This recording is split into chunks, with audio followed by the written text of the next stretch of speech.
தனிப்பட்ட வாழ்க்கையிலே, குடும்ப வாழ்க்கையிலே, பொதுவான வாழ்க்கையிலே, உங்களுடைய ஊழியத்திலே அதிகமாக இந்த வசனத்தை நினைத்து கொள்ளுங்கள்.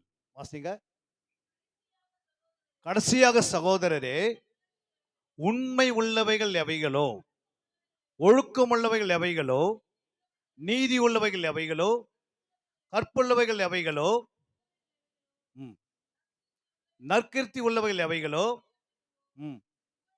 புகழதுவோ, அவைகளே என்ன பண்ணுங்க, சிந்தித்து கொண்டிருங்க. உங்களுடைய இருதயத்தில் இவையெல்லாம் கொண்டு போய் வைத்து தான் சிந்திக்க முடியும். இருதயத்தின் சிந்தனை தான் நம்முடைய சரீரம் மூவ் பண்ணும். சரீரம் வேலை செய்கிறதா இருக்கிறது. அல்லேலூயா. இவைகளை அதிகமாக நீங்கள் சிந்திங்க. அடுத்ததாக சொல்கிறார் ஆண்டவர், நீங்கள் என்னிடத்தில் கற்றும் அடைந்தும் கேட்டும் கண்டும் இருக்கிற இவைகள் எவைகளோ அவைகளே செய்யுங்கள். அப்போது சமாதானத்தின் தேவன் தாமே நம்மோடு கூட இருப்பார். அல்லேலூயா. எப்போது ஆண்டவர் நம்மோடு இருப்பாருன்னா, இந்த வசனங்களை நீங்கள்லாம் செய்யணும். சிந்திக்க வேண்டியது இருக்கிறது, செய்ய வேண்டியது இருக்கிறது. இது ரெண்டுமே சிந்திக்கும் போது கட்டாமல் செய்ய முடியும். அல்லேலூயா. நீங்கள் வசனத்தை தியானிக்கிறதா சிந்தனை, தியானிக்கிறதா யோசனை, தியானிக்கிறதா நினைப்பது, தியானிக்கிறதா எண்ணங்களை கொண்டு வருவது. இப்படி செய்யும் போது உங்களுடைய இருதயம் என்னாவது உணர்வடைகிறது. உங்களுடைய இருதயம் உணர்வடையும் போது அந்த வசனத்தில் இருக்கிற ஜீவ ரத்தம் புறப்பட்டு உங்க ரத்தத்துல கலக்கிறது. அல்லேலூயா. இயேசு இந்த மெடிசன் நீங்க ஏதாவது ஒரு வியாதிக்காக மெடிசன் நீங்கள் புசிக்கும் போது அது உங்களை விடுதலாக்குறது போல இந்த இயேசுவின் வசனத்துக்குள்ள என்ன இருக்குது? ஜீவ ரத்தம் இருக்கிறது. அல்லேலூயா. இந்த ரத்தம் தியானிக்கும் போது என்ன பண்ணுது? அது அந்த ஜீவ வார்த்தையில வசனத்தில் இருக்கிற ரத்தம் புறப்பட்டு உங்களுடைய சரீரத்தில் போய் கலக்குது, உங்க ரத்தத்துல கலக்குது. உங்க ரத்தத்துல எப்படியாப்பட்ட வியாதிகள் இருந்தா என்ன ஆகுது? உடனே சுகம் அடைகிறீர்கள். அல்லேலூயா. அப்போ உங்களுடைய சரீரத்துக்கு மிக முக்கியமானது வசனம். வசனத்தை அப்படியே கொண்டு போய் வச்சிங்கன்னா பிசாசு உங்களுடைய இதயத்தில் இருக்கிற வசனத்தை மத்தேயு 13:19 படி அவன் திருடி கொள்கிறான், பறித்து கொள்கிறான். வசனம் இருக்குது. அதனால்தான் உணர்வு இல்லாத அந்த இருதயத்துல வசனம் என்ன பண்ணுது? உடனே போயிடுது. சண்டே மெசேஜ் கேட்குறீங்க, மண்டே காலையில கேட்டால் என்ன பண்ண முடியல, தெரியல. அது ஏன்னா நீங்க சிந்திக்கல, அதை தியானிக்கல, அதை நீங்கள் யோசிக்கல. அதனால அந்த வசனம் உடைய மாட்டேங்குது. கருமை பிய்ந்தா சாறு வருது. அதுபோல வசனத்தை பிழியும் போது அதுக்குள்ள இருக்கிற ஜீவ ரத்தம் புறப்பட்டு உங்களுடைய ரத்தத்துல கலக்கும் போது உங்க ரத்தத்தில் இருக்கிற அத்தனை வியாதிகளும் உங்களை விட்டு வெளியே போயிடுது. அல்லேலூயா. நீங்க புதிய பலன் அடைகிறீங்க. உடனே சரீரத்தில் உங்களுக்கு என்ன உண்டாகுது? அதனால்தான் இயேசுவின் பிள்ளைகள் மட்டும் இல்லை, இயேசு நமக்குள்ள வாசம் பண்ணுகிறார். ஏன் வாசம் பண்ணுகிறான்னா நம்மளை பாதுகாக்க, பராமரிக்க. அல்லேலூயா. அதனால்தான் இயேசு நமக்காக என்ன பண்றாரு? தொடர்ந்து ஜெபம் பண்ணி கொண்டே இருக்கிறார். எபிரேயர் 7ஆம் அதிகாரம் 25 வாசிக்கிறோம். வாசிங்க. எபிரேயர் 7:25 வாசிங்க. மேலும் தமது மூலமாய் தேவனிடத்தில் சேர்கிறவர்களுக்காக வேண்டுதல் செய்யும்படி அப்போ அவர் எப்போது உயிரோடு இருக்கிறது போல நம்மை முற்றுமுடிய ரட்சிக்க வல்லவராய் இருக்கிறார். இயேசு எப்படி இருக்கிறாரு? நமக்காக பிதாவின் வலது பக்கத்தில் நம்மளை முற்றுமுடிய ரட்சிக்கப்பதற்காக, அந்த நித்திய ரட்சிப்புக்குள் போவதற்காக, நம் நித்திய ரட்சிப்புக்குள் சுதந்திரிப்பதற்காக ஆண்டவராக இயேசு கிறிஸ்து நமக்காக நாம் பெற்ற அந்த ரட்சிப்பை ஒரு நாள் இழந்து போகாதபடிக்கு இயேசு என்ன பண்றாரு? ஒரு பிரதான ஆசாரியராக இருந்து பரலோகத்துல அவர் இரவும் பகலுமாக முற்றுமுடிய நம்மளை ரட்சிக்க ஜெபம் பண்ணி கொண்டிருக்கிறார். அல்லேலூயா. அதனால்தான் இயேசுவின் ரத்தத்தினாலே, அதாவது அவருடைய வார்த்தை ரத்தமா மாறுகிறது, உங்களுடைய சரீரத்தில் போய் கலக்கிறது. இரண்டாவது அவருடைய வசனத்துக்குள்ள என்ன இருக்குன்னா ஜலம் இருக்கிறது. என்ன இருக்கிறது? ஜலம். எபிரேயர் 10:22 நீங்க வாசித்து பாருங்க. எபிரேயர் 10:22.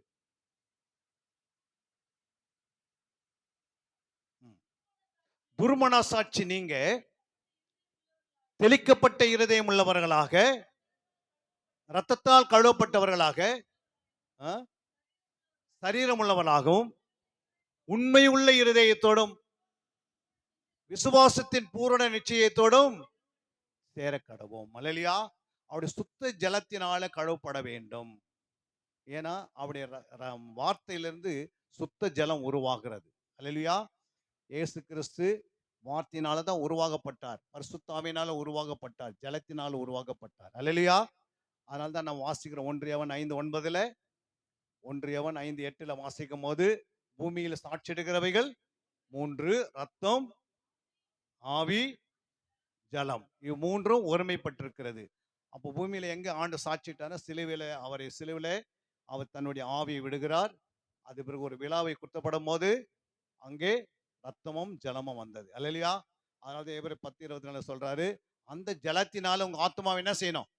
கழுவணும். அங்கதான் துர்மனசாட்சி நமக்குள்ள எல்லாருக்குள்ளயும் நல்ல மனசாட்சி ஏன் வர மாட்டேங்குதுன்னா, ஏதாவது துர்மனசாட்சி துர்ச்செயல் நமக்குள்ள இருக்கும் போது, துர்சிந்தை இருக்கும் போது, அது நமக்குள்ள இருக்குதுன்னா அதை கழுவத்துக்கு ஒரே வழி என்னன்னா, இயேசுனுடைய வசனத்தில் உண்டாகிற ஜீவ தண்ணீர். அல்லேலூயா.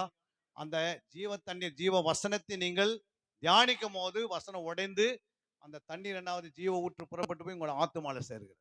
ஆத்மா தாகம் தீர்க்கப்பட்டு ஆத்மாக்குள்ள துர்மனசாட்சி நீங்கி உங்க ஆத்மா புதிய மனுஷனா மாறுகிறான். அல்லேலூயா. அதனாலதான் ஐஸ்வர்யம் போய் நரகத்துல விழுந்த பிறகு என்ன கேட்டான்?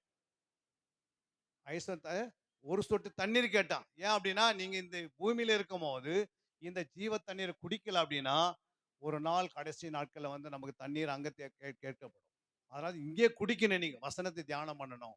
அதனால இரவு பகல் அதை தியானம் பண்ணு ஆண்டு சொன்னார். ஐயா என்ன சொன்னார்? இந்த வசனத்தை விடாதீங்க.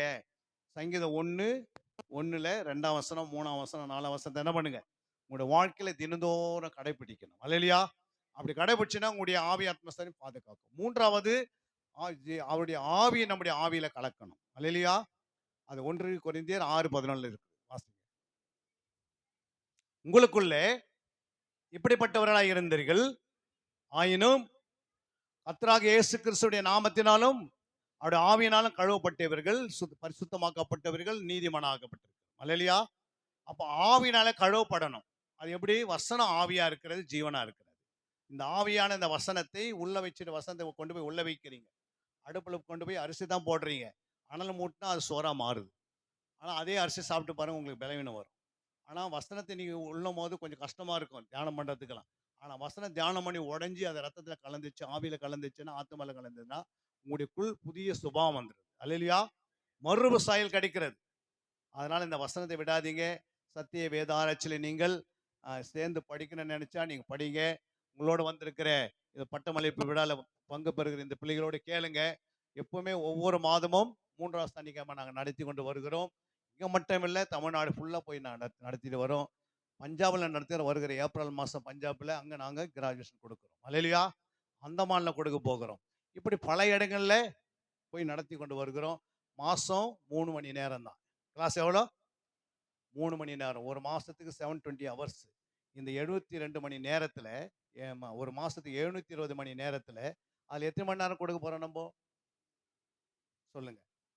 ஒரு 3 மணி நேரம் கொடுக்கலாம் ஒரு மாசத்துக்கு. ஒரு 720 மணி நேரத்தில் உங்களால சத்திய வேத ஆராய்ச்சிக்கு நீங்க ஒரு 3 மணி நேரம் கொடுத்தீங்கன்னா, நான் கூட அப்படிதான் படித்தேன். பிடிஹெச் படிக்கும் போது ஒரு மாசத்துக்கு 3 மணி நேரம் கொடுத்தோம். எவ்வளோ?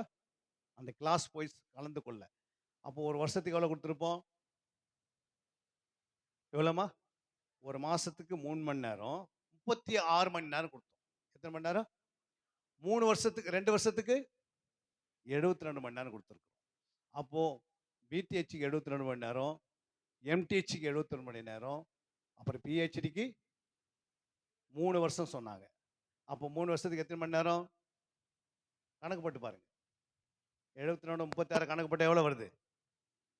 72 36 108 கணக்கு போட்டு பாருங்க. 108, இது ஒரு 72, இது ஒரு 72. இவ்வளோ படிச்சுட்டு உங்கள் மத்தியில் பேசி கொண்டிருக்கிறோம். இங்கே மட்டும் பேசல, உலகமெல்லாம் போய் பேசுறதுக்கு ஆண்டு வழி திறந்திருக்கிறார். ஒரு 3 மணி நேரம் நீ உட்காந்து கற்றுக்கொள்ளணும். அதுக்கு பிறகு நீங்க சபையில நிலைத்து இருக்கணும். டெய்லி ஒரு அதிகாரத்தை நீங்க வாசித்து தியானம் பண்ணாவே ஒரு வருஷத்துல கிட்டத்தட்ட எத்தனை அதிகாரம் எடுக்க முடியும்? 1189 அதிகாரத்துல ஒரு வருஷத்துக்கு 365 அதிகாரம் நீங்க தேடி தியானம் பண்ணாவே 3 வருஷத்துல முழு பைபிளை முடிக்கலாம். அல்லேலூயா. இப்படி கற்றுக்கொள்ளணும். அந்த அந்த அடிப்படை சத்தியங்களை கற்றுக்கொண்டாதான் அந்த வழியில போக முடியும். ஏபிசிடி இல்லாம நம்ம என்ன பண்ண முடியாது, எதை எழுத முடியாது. புரியுங்களா? எந்த ஒரு உயிர் எழுத்துக்கள் நீங்க படிக்கலன்னா பண்ண முடியாது, அதுல உள்ள அதை கற்றுக்கொள்ள முடியாது. அதனால தான் ஆண்டவன் என்ன சொல்றாரு, அடிப்படை தெரிஞ்சு வச்சுக்கினா தான் நீங்க எங்க இருந்தாலும் படிச்சுக்கலாம். எந்த சபையில இருந்தாலும் கர்த்தர் உங்களை கொண்டு பெரிய பெரிய காரியத்தை செய்வார். அல்லேலூயா. அதுக்கு நீங்க ஒப்பு கொடுக்கணும், டைம் எடுக்கணும், முயற்சி பண்ணணும், வாஞ்சியா இருக்கணும், வைராகமா இருக்கணும். ஆண்டவர் சொல்றாரு, என்னிடத்தில் ஒருவன் வாஞ்சியா இருந்தால் நான் அவனை விடுவிப்பேன். அவன் என் நாமத்தை என் பெயரை அவன் அறிந்து வச்சால் அவனை உயர்ந்த அடைக்கலத்தில் வைப்பேன். அப்போ அவர் மேலே நீங்கள் வாஞ்சா இருக்கணும். புரியுங்களா? எது எதுக்கும் நம்ம வாஞ்சி கொடு. 8 மணி நேரம் நீ தூக்கத்தை நீ விட்டுட்டு வான்னு சொல்ல ஆண்டவர். 8 மணி நேரம் உன் வேலையை விட்டு வான்னு சொல்லலை. நீங்கள் வந்து 4 மணி நேரம் உங்களுடைய சொந்த குடும்பத்தை பார்க்கலாம். ஒரு 2 மணி நேரம் உங்களுடைய பர்சனல் வேலையை பார்க்கலாம். ஆனால் ஒரு 2 மணி நேரம் தினந்தோறும் நீங்கள் ஆண்டருக்கு ஒதுக்குனீங்கனாவே நீங்கள் இருக்கிற சபையில் உங்கள் மேய்ப்பு இருக்கிற எப்படி இருப்பீங்க? சாட்சியாக விளங்குவீங்க. உங்கள் குடும்பத்தில் சாட்சியாக விளங்குவீங்க. அல்லேலூயா. இதெல்லாம் ஒரே நாளில் நடக்கிறது இல்லை. இப்போ நீங்கள் எடுக்கிற தீர்மானம் தான், இப்போ எடுக்கிற நீங்கள் திட்டம் தான், இப்போ எடுக்கிற நோக்கம் தான் ஒரு நாள் பெரிய மனுஷனாக மாற்றுகிறது. நீ எடுக்கிற சத்தியம் உன் பிள்ளைக்கு வைத்துட்டு போற, அடுத்த சந்ததிக்கு சத்தியத்தை வைக்கல அப்படின்னா அவங்க ஆண்டருக்குள்ள வரும்போது இயேசுவே இல்லைன்னு சொல்லிட்டு போயின்னு இருப்பாங்க. அல்லேலூயா. இயேசுவா காலத்து வரைக்கும் பார்த்தீங்கன்னா கடவுள் ஒருத்தர் இருக்கிறான்னு சொன்னாங்க. ஆனால் அங்கே நீங்கள் கிதியோன் வரும்போது, சிம்சோன் வரும்போது காலகட்டத்தில் பார்த்தீங்கன்னா எல்லாரும் விக்கிர அதுக்குள்ளே போயிட்டாங்க.